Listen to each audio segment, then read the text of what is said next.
네, 안녕하세요. 오늘의 목카 김한영입니다. 독도 누구 땅입니까? 두말할 것 없이 우리 땅입니다. 자랑스런 대한민국의 영토죠.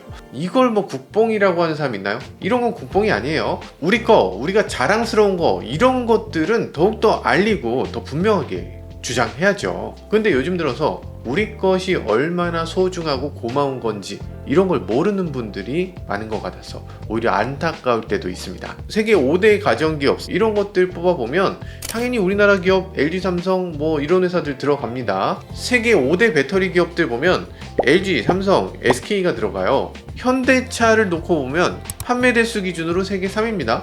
도요타, 폭스바겐 다음이 현대차예요. 물론 주식 시가총액으로는 아직 멀었죠. 그렇지만 세계적인 인식은 확실히 나날이 향상되고 있는 것 같습니다. 현대기아의 여러 가지 일들이 있는데 오늘은 현대기아가 세계에서 가장 신용도 높은 자동차 회사로 인정받게 됐다, 이런 얘기를 살짝 말씀드리도록 하겠습니다. 기사를 보면은 이렇습니다. 현대차 그룹은 글로벌 신용평가사 스탠더드 앤드 푸어스 S&P에서 현대기아 신용등급을 기존 BBB+에서 A-로 상향했다고 22일 목요일에 밝혔다고 합니다. 신용등급 전망은 스테이블로 제시했다고 해요. 그런 얘기를 굳이 보도자료로 뿌리나 싶긴 한데 좀 더 읽어보면요, 현대차는 3대 신용평가기관 모두로부터 신용등급 A를 받았다 라고 합니다. S&P는 제품 믹스 개선, 주요 시장 점유율 증가, 우호적 환율 등으로 인해서 3년간 수익성이 향상된 것이 긍정적이어서 A-를 선정하게 됐다, 이런 얘기를 합니다. 그러면서 현대차 측은 이렇게 얘기합니다. 무디스, S&P, 피치 3대 신용평가사죠. 여기 모두에서 A를 받은 곳은 벤츠, 도요타, 혼다, 현대, 기아 이렇게 4개밖에 없다고 해요. 지금 순위를 보면 폭스바겐이 현대보다 위에 있다면서요. 그런데 폭스바겐은 BBB 플러스입니다. 그러니까 현대에 비해서 한 등급 아래다. 대단한데? 어떻게 이렇게 되지? 미국 GM, 포드, 스텔란티스 모두가 B등급이라고 합니다. 저는 그걸 보면서 이상하다는 생각을 했습니다. 왜냐면 A-를 받았다고? 그게 자랑이야? 우리 모카 신용등급을 보면 지난해 저희 2023년 신용등급이 A-예요. 아니 우리 A-인데 현대차 많이 발전해서 모카 수준까지 올라왔구만. 에헴, 이런 느낌이었습니다. 죄송합니다. 죄송해요. 현대가 받은 건 S&P A-고 저희가 받은 건 나이스 평가 정보의 A-입니다. 원래 현대차는 나이스 평가 정보에서 AAA예요. 트리플 A입니다. 우리하고는 상당한 차이가 있죠. 죄송합니다. 그런데 어쨌든 우리도 A-라고요. 대단한 거 아닙니까? 근데 그냥 그러려니 했는데 현대차에 오래 근무하신 직원분하고 얘기하다 보니까 현대차 위상이 정말 많이 변했다라고 하면서 눈물이 글썽글썽 하시는 거예요. 이게 그렇게까지 좋아할 일인가? 아니 우리 입장에서는 사실 현대차 같은 대기업이면 신용평가에 대해서 전혀 신경을 안 씁니다. 왜냐면 이거는 지금 우리나라에 누가 대체 현대기아가 망할 거라고 생각해. 이건 상상도 못하죠. 그런데 의외로 자동차 회사는 튼튼한 회사가 별로 없습니다. 전 세계에서 4개밖에 없다고 하잖아요. 그럼 나머지 회사들은 다 등급이 애매한 거야. 지금 괜찮지만 혹시라도 언제 가셔도 그렇게 이상하지 않아요. 이런 느낌입니다. 현대도 이렇게 A를 받는 게 순탄했던 게 아니에요. 아득바득 이렇게 올라온 거야. 현대 처음 시작부터 한번 잠깐 살펴볼까요? 현대 처음 시작은 어땠습니까? 아시다시피 정주영 회장께서 소판돈을 가지고서 집에서 이런 말 해도 되나? 집을 나오시죠. 네, 집을 나오셨는데 그래서 소판돈으로 나와서 이 서울에 정착하셨는데 서울에서 소파라서 제대로 그걸로 사업을 떵떵거리면서 시작한 게 아니고 그냥 쌀가게 점원으로 시작하셨습니다. 그 쌀가게 점원으로 일하다가 너무 잘합니다. 그래서 또 거기서 돈을 또 마련해요. 아도 서비스라고 하는 카센터를 만듭니다. 그때 당시 자동차 운수하고 카센터를 겸하는 서비스였다고 해요. 그 아도 서비스라고 해서 처음에 만들었던 그 사업, 거기서 화재가 나서 전소돼 버립니다. 그때 당시 자동차 얼마나 비싸? 그 비싼 자동차들 다 불에 탔을 거 아니에요. 당연히 거리에 나앉게 됩니다. 그냥 쫄딱 망한 거예요. 그러니까 처음부터 정주영 회장은 실패의 아이콘이었어. 계속 실패를 하는 거야. 뭘 사업했다가 실패하고 또 일어나고 사업했다 실패하고 또 일어나고 이런 걸 반복하셨던 분입니다. 우리 같으면 내 인생 왜 이러냐, 그냥 여기서 포기해야 되겠다 이러기 쉽죠. 그런데 그걸 또 일으켜 세웁니다.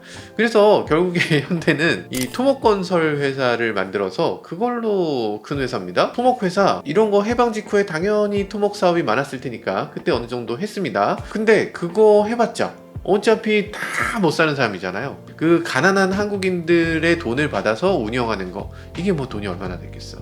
그러다가 이 6.25 전쟁 직후에 갑자기 큰 계기를 얻게 됩니다. 그때 당시 정주영 동생 정인영 씨라고 있었어요. 모든 집안에 그런 사람들 하나씩 있잖아. 우리 집안에서 네가 제일 똑똑하니까 너한테 몰빵하겠다. 우리는 돈 벌어서 너를 교육시켜줄게 했던 그 인물이 정주영 동생 정인영 씨예요. 일본 유학도 갔다 오고 영어도 굉장히 잘했다고 합니다. 근데 그분이 그때 당시 영어를 잘했으니까 6.25 전쟁 직후에 미군에 들어가서 미군에서 통역사 일을 합니다. 통역사 일을 계속하는 덕분에 미군의 장군들하고 친했어. 근데 그때 당시 마침 통역을 한 사람이 미국의 토목 담당 장교였어요. 그래서 그때 당시 미국 토목 담당 장교가 이게 토목 일을 해야 되는데 주변에 혹시 잘하는 사람 없냐? 라고 얘기했을 때 정주영의 동생 정인영 씨가 그거 진짜 잘하는 사람이 하나 있는데, 우리나라에서 제일 잘하는 회사 하나 있는데 하면서 소개시켜준 게 바로 형 정주영입니다.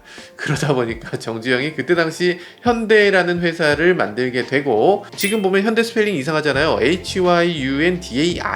현대라고 쓴다고 하면 보통 이제 현대는 해운대 할 때 DAE로 씁니다. 근데 DAI는 약간 일본 회사 같아. 약간 뭔가 일본 스타일이야. 그렇지 않습니까? 정인영 씨가 일본 유학을 했잖아요. 그러다 보니까 일본어에 정말 능통했고, 그러다 보니까 현대 스펠링도 약간 일본 스타일로 DAI로 쓰게 됩니다. 그게 지금까지 이어진 거예요.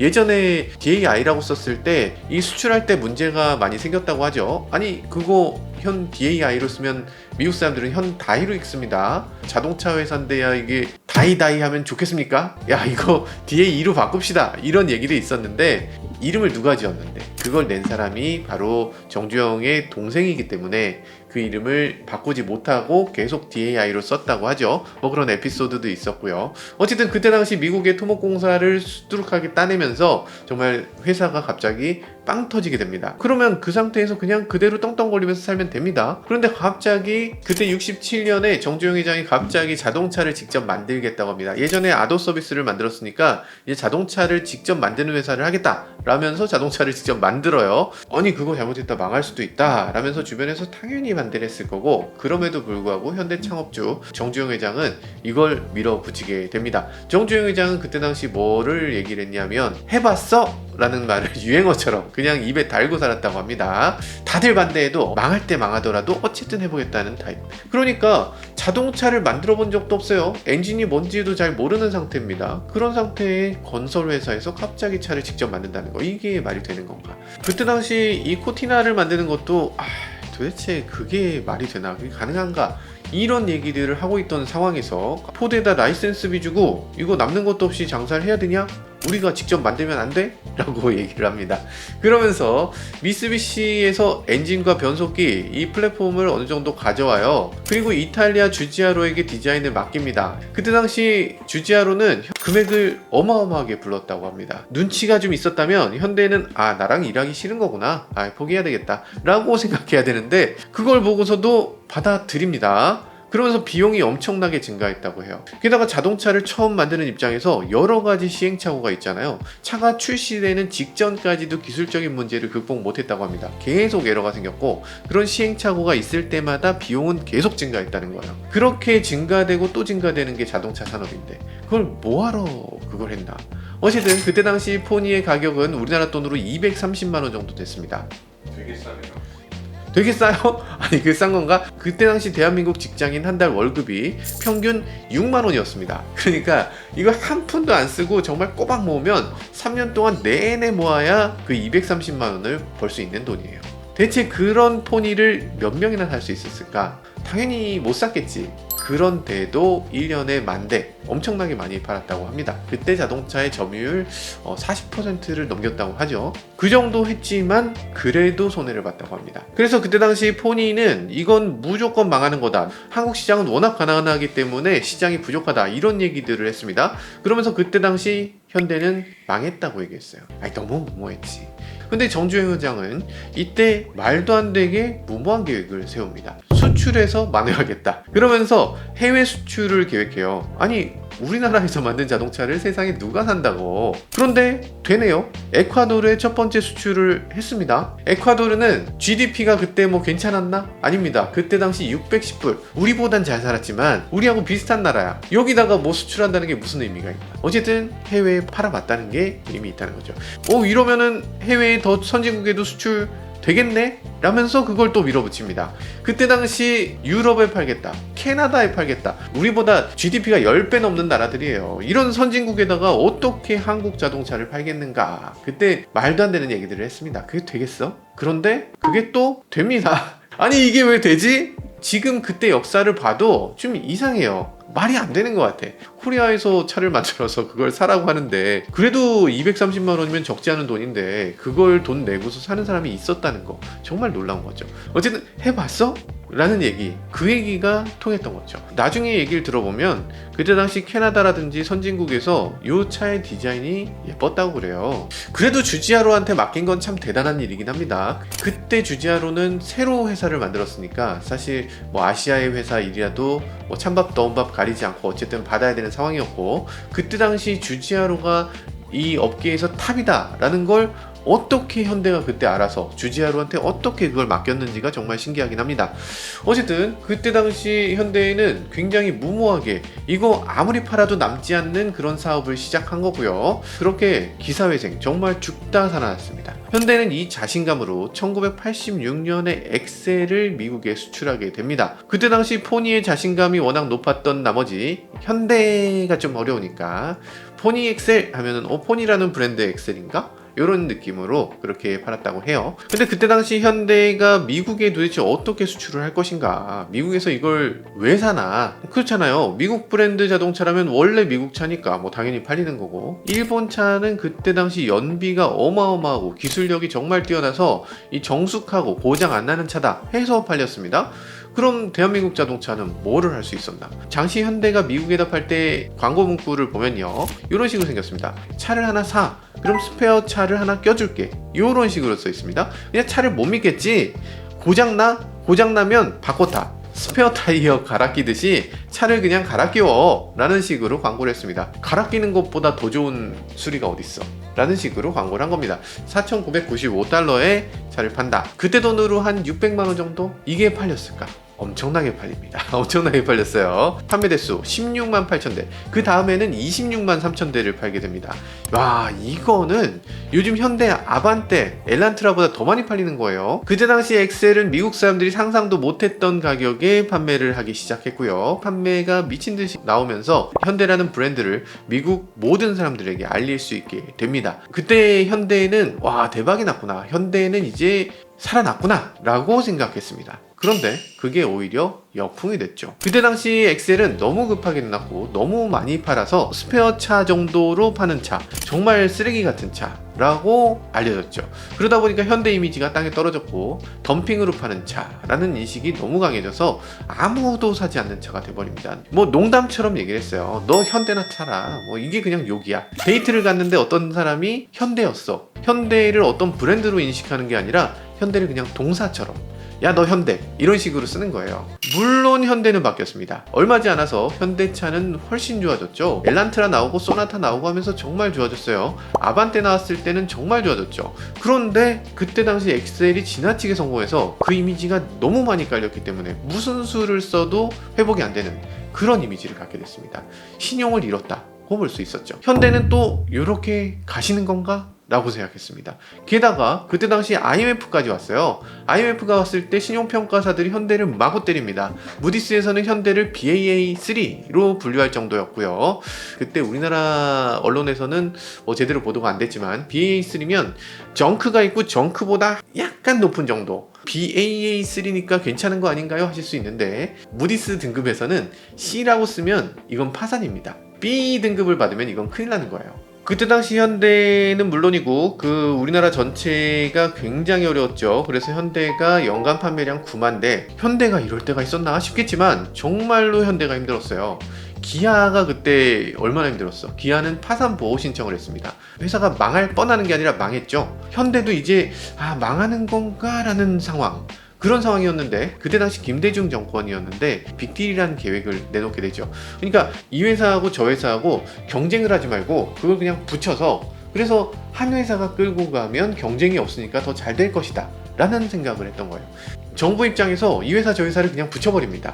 그러면 같이 망하거나 아니면 죽을 똥 살 똥해서 어쨌든 살려내라, 이런 상황. 그때 당시 뭐 온갖 기업들을 이렇게 합병해라 저렇게 합병해라 이런 지시들을 많이 했는데 실제로 논의만 되고 실패하는 회사들도 많습니다. 논의했다가 실패하면서 회사가 넘어가는 경우가 있었어요. 왜냐하면 논의하는 과정에서 그 회사에 있는 모든 걸 까 뒤집어야 돼. 그리고 그 논의하는 과정에서는 일을 할 수가 없습니다. 일 자체가 중단되는 거야. 인수합병인데 내가 저 회사를 인수할 수 있고 자칫하면 내가 피인수 될 수도 있는 거예요. 그럼 여기 회사에 근무하는 사람 입장에서는 이 회사의 모든 어떤 사업보다 중요한 게 인수 피인수야. 그런 식으로 모든 회사들을 이렇게 연결하게 됐었던 거죠. 잘 알고 계시는 게 아마 삼성차, 대우차를 합병해라 이렇게 했다가 그거 갈라지게 되고, 제대로 된 것이 현대 반도체하고 LG 반도체를 합병했죠. 그때 당시 LG 반도체가 얼마나 반대를 했는지, 그거 정말 신문에 전면 광고를 막 내고 이건 정말 역사를 뒤로 하는 겁니다 어쩌고 저쩌고 뭐 이러면서 막 설명회도 하고 기자회견도 하고 뭐 난리가 났었어요. 끝까지 반대했는데 결국에 현대 반도체가 그걸 LG 반도체를 인수하게 되면서 탈이 나게 되죠. 그 탈이 나서 결국에는 다시 망해서 나오게 돼서 그걸 최종적으로 인수한 회사가 누구다? SK입니다. SK가 그걸 인수해서 요즘 떼돈을 벌게 되죠. 그러니까 그때 당시 이 합병을 하고 빅딜을 한다는 거, 요거 자체가 잘된 케이스가 별로 없어요. 그 중에서 결과적으로 잘된 케이스 하나가 바로 현대가 기아를 인수하는 거였습니다. 근데 그때 당시에는 그렇게 만만한 일이 아니었어요. 정크에서 바로 위에 있는 정도의 등급인데 이 등급의 자동차가 어떻게 기아를 인수해? 누가 누굴 인수해? 자기 앞가림이 안 되는데. 어쨌든 기아를 인수하면서 현대가 그때 넘어갈 뻔합니다. 현대도 망하는구나 라고 얘기를 했었어요. 현대가 그때 자신이 있어서 기아를 인수했는지 어떤지 지금은 저희는 알 수가 없지만, 현대의 기업 정신이 망한 회사를 일으켜 세우는 걸 몇 번이나 반복했던 회사이기 때문에, 이 위기에 강한 회사이기 때문에 이렇게 인수를 성공적으로 마치게 된 게 아니었을까, 이런 생각이 들기도 해요. 어쨌든 그때 당시 현대가 기아 인수하고요, 99년 2000년 이쯤이죠. 그러다가 2000년에 양재동에 농협이 자기네 건물을 지어놓고 IMF로 인해서 들어가지 못하는 건물이 있었습니다.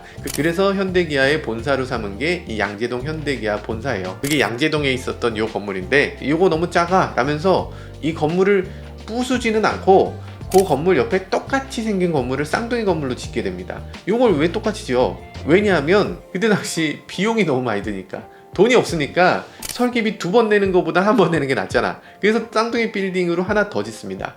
저도 한창 기자 생활할 때는 거기로 출퇴근했었죠. 거기 너무 좁아. 주차장은 정말 미친듯이 좁습니다. 말도 안 돼. 어지간한 중소기업 본사 정도 크기예요. 정말 작은 본사고, 현대차그룹이 얼마나 힘들었는지 외국에서 아니면 금융기관이 볼 때 이 회사가 얼마나 불안한 회사인지를 여실히 보여주는 그런 규모라고 볼 수 있죠. 어쨌든 그때 당시 현대가 굉장히 힘든 상황에서 그렇게 본사를 지었고, 그게 지금까지도 이어오고 있는 건데, 2000년 초반까지만 해도 그렇게 힘들었던 현대차, 그때 당시 현대가 정말 독특한 일들을 많이 했죠. 어떤 게 있었냐면, 미국에서 10년 10만 마일을 보증해 줄게. 차 보증은 그때 당시 2년이었어요. 2년 보증이었고, 2년이 지나가고 나면 그때부터 차는 돈 먹는 귀신이었습니다. 그때 당시 자동차를 한 번 사면 10년 동안 자동차에 돈 들어갈 거 없다 라고 하니까, 야, 그러면 이거는 차가 훨씬 싼 거네 라고 하면서 그 차가 엄청나게 팔리기도 했죠. 그러면서 미국과 캐나다에서는 이게 너무나 기발한 아이디어고, 그리고 실제로 타보니까 이 정도면 이 사람들이 왜 10년 10만 마일을 보증했는지 알겠다. 10년 10만 마일은 이건 정말 자동차를 보증해주고 계속 고쳐준다는 의미가 아니라 10년 10만 마일까지 고장이 안 난다는 뜻이었구나 라는 걸 알게 됐습니다. 그러니까 품질 제일주의를 이때부터 내세우게 된 거예요. 그 전까지 현대의 가장 큰 약점이 바로 품질이었는데, 이제는 그 품질이 어느 정도 수준 이상이 올라왔다라는 걸 보여주는 마케팅 방법이었던 거죠. 그래서 판매가 급증하게 됐고요. 2005년에는 미국 엘라바마에 직접 공장을 세우기에 이르게 됩니다. 그때 당시 미국도 상당히 쉽지 않았어요. 엘라바마라든지 이런 주들은 굉장히 좀 힘들어 했습니다. 그러다 보니까 이 엘라바마에 공장을 짓는다는 것에 대해서 아주 적극적으로 환영하게 됩니다. 그때 당시 공장 부지가 700만 미터 제곱이 넘는다고 했는데 공장 부지 전체를 현대에다가 얼마에 팔았는지 아세요? 1달러에 팔았습니다. 1달러에 공장 땅을 다 팔았어요. 땅이 뭐 남아 돌아도 그래도 1달러에 파는 건 좀 웃기지. 그만큼 현대차가 들어오는 것에 대해서 정말 적극적이었다는 거죠. 물론 이후에 기아도 조지아주에 공장을 짓게 되는데 엘라바마 공장에서 차로 한 1시간 반 정도 떨어진 곳이에요. 공장을 지을 때 조지아주도 우리 주에 와주세요 라면서 우리도 1달러에 공장 더 드릴게요 라면서 1달러에 공장을 팔게 되죠. 고용을 확실히 만들어 주니까 이 지역 사람들은 정말 좋아하죠. 특히 조지아주에서는 기아는 하늘이 보내신 은총이다 이런 것들을 자기 집 앞에다가 막 이렇게 표지판으로 막 붙여놓고 그랬어요. 그때 당시 우리는 이해하지 못했던 것들이 있습니다. 우리나라에 포드 공장이 생긴다 그러면 그건 포드차잖아요. 근데 미국 사람들은 그 나라에 들어온 것들에 대해서 자기 것이라고 생각해요. 그러니까 자기 나라에 공장을 지은 회사면 자기 나라 제품으로 받아들입니다. 기아 텔루라이드 광고를 보면 우리 자랑스러운 조지아의 차입니다 이렇게 얘기해요. 아니 그게 왜 조지아 차야? 그게 기아 차지. 우리는 그렇게 생각하지만 미국의 애국은 그런 형태입니다. 어차피 이민자들의 나라니까 모두가 아메리칸이다, 모두가 USA 시티즌이다 이렇게 생각해요. 어쨌든 이렇게 공장들이 생기면서 완전한 반환점을 돌게 됩니다. 그때까지 현대는 완전 내리막이었는데 좀 올라오나 하다가 공장을 지으면서 빵 터지게 되는 거죠. 그래서 현대가 대박, 이제 완전히 살아났구나 라고 생각했는데 그렇게 살아나면 현대가 아니죠. 2008년에 글로벌 금융위기가 터지잖아요. 그때 당시 현대가 또 어려움을 겪게 됩니다. 또다시 현대는 BAA3로 떨어지게 됩니다. 그러다 보니까 현대 이대로 또 가시나요? 라고 생각을 했죠. 그때 당시 현대 굉장히 노력했습니다. 뭐를 했냐면 당신 회사에서 잘리니까 자동차 못 사죠. 회사에서 잘리면 자동차를 바이백 해드릴게요. 일단 차를 사셔서 차를 타세요. 그리고서 회사에서 당신이 만약에 잘리잖아? 그러면 그거를 환불을 해줘도 돼. 우리 다 환불 받아줄게. 당신이 어려운 고통을 내가 같이 공감할게요. 당신을 이해합니다. 이러면서 광고를 합니다. 우리나라 사람들은 정의라든지 이런 것들에 대해서 어느 정도 이해하는데 미국 사람들은 이런 멘트를 하는 것에 대해서 상상을 못했고 한국 기업이 이렇게 따뜻해? 이러면서 뭔가 판매가 갑자기 급증하게 됩니다. 그 어려운 시기에 또. 자, 그래 회복이 됐네 라고 생각했는데 또 아니었습니다. 2017년에 중국에서 갑자기 판매가 급감하게 되죠. 중국 판매 급감은 지금까지도 문제인데 그때 당시 중국의 현대기아 공장이 총 6개가 있었습니다. 6개 있었던 공장이 다 개점 휴업이 돼버려. 다른 회사에서 공장이 몇 개 날아간다? 와, 이건 상상하기 힘든 겁니다. 요즘 GM이 어려움 겪는 게 바로 그런 거예요. 자동차 기업이라는 게 우리 보일 땐 든든해 보이지만 이 자동차 회사는 원래 유연할 수가 없는 존재입니다. 공장만 있어서 되는 게 아니잖아. 거기에 하청업체 있어야 되고 하청업체 있어야 되고 이런 하청업체들이 수십 개, 수백 개가 같이 그 공장을 지어야 되는 겁니다. 그러고 나면 그 라인이 계속 돌아야지. 그 라인이 돌지 않고 멈춰버리면 이 회사들이 다 망하는 거야. 그러니까 자동차 회사 입장에서는 이걸 만들면 계속 바꿀 수가 없는 거야. 생산량을 조절할 수도 없고 유연하게 대처할 수가 없습니다. 라인 깔면 일단 빠꾸가 없다. 무조건 가야 되는 게 자동차 사업이다 라고 하는 거죠. 그런 어려움들이 있기 때문에 자동차 회사들은 지금 이렇게 신용 등급이 높아질 수도 없고 공장을 새로 짓는 것도 너무나 큰 리스크인 겁니다. 그래서 지금 전 세계 자동차 회사들의 형태를 보면 공장을 새로 짓는 회사들이 없어. 공장을 계속 줄여나가는 회사들이 있는 거죠. 현대기아는 예외입니다. 지금 공장을 새로 짓고 있죠. 조지아에 지금 전기차 전용 공장을 새로 짓고 있다는 거. 하이브리드 겸용 공장이 된다고 하지만 어쨌든 공장을 새로 짓는 몇 안 되는 회사이기도 합니다. 미국에서 현대를 아메리칸 드림의 상징으로 생각하고 있는 게 이전에는 뭐 5,000불도 안 되는 장난감 같은 자동차를 팔았잖아요. 막 이런 것들을 팔던 회사가 갑자기 대성해서 지금 제네시스 G90 이거 뭐 9만 달러에 팔고 있거든요. 미국 사람들 입장에서도 제일 비싼 벤츠보다 더 비싼 자동차를 지금 팔고 있는 거예요. 이건 뭐 엄청난 성공 아니냐 이렇게 바라보고 있는 거죠. 지금까지 현대를 보면요, 사실 풍전 등화 같은 존재였습니다. 언제 무너져도 이상하지 않은 회사. 그런 경우를 여러 번 목격했어요. LG나 삼성이나 마찬가지로 굉장히 어려운 시기를 겪었습니다. 그러다 보니까 우리나라 국민들 입장에서 이런 우리나라 기업들을 볼 때 실제 그 기업의 가치보다 좀 저평가하는 면이 있는 것 같아요. 저희가 얘기할 때도 현대가 지금 세계 시장에서 상당한 수준이다, 현대차가 엄청나게 좋아졌습니다, 이런 얘기를 할 때마다 어떤 분들은 돈 먹었냐, 왜 현대가 좋다고 하냐, 이런 식으로 얘기하는 것도 뭐 당연합니다. 저도 옛날 사람이라서 현대에 대해서 좀 부정적인 생각, 좀 얕잡아 보는 생각이 강한데, 세계에서 우리를 바라보는 눈은 우리가 현대나 삼성이나 LG, 우리나라 기업들을 바라보는 시각보다 훨씬 더 높은 위치에 있는 것 같습니다. 지금 현대는 자동차 판매 대수에서 3등 했죠. 세계 언론에서 지금 올해 차로 정말 많이 선정을 했죠. 신용등급 평가기관에서도 모든 자동차 회사 중에서 최고다, 이렇게 평가를 해주고 있죠. 이런 상황이 됐다면 이제는 현대차 그룹 어느 정도 좀 인정해줘도 될 때가 되지 않았나, 그런 생각이 들어요.